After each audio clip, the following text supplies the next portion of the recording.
My strategy is quite simple. It's peace around the world and it's prosperity at home, plain and simple. I can put the legs of that stool together for you as quickly as I possibly can, but let's talk about the Middle East.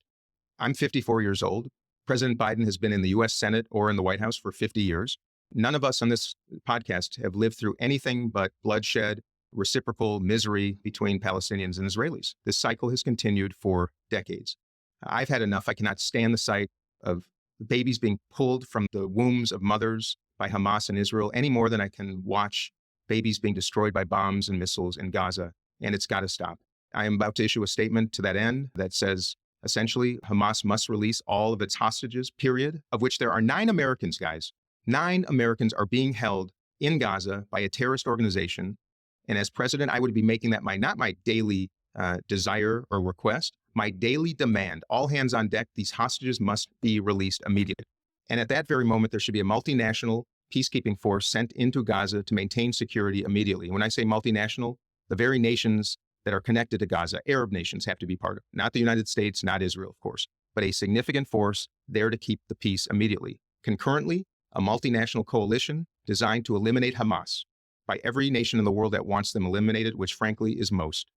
And then we have got to invest, again, nations of the world investing in a democratic civil society, infrastructure, education, facilities, and security so that a new generation of Palestinian leaders can create a circumstance whereby another nation can be created, period.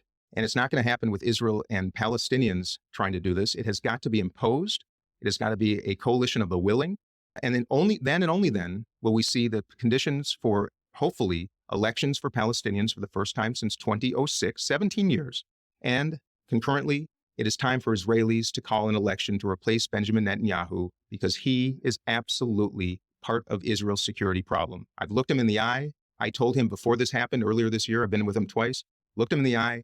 I said, what you are doing is affecting the relationship with the United States and Israel and will absolutely affect security moving forward. I had no idea what would be coming on October 7th.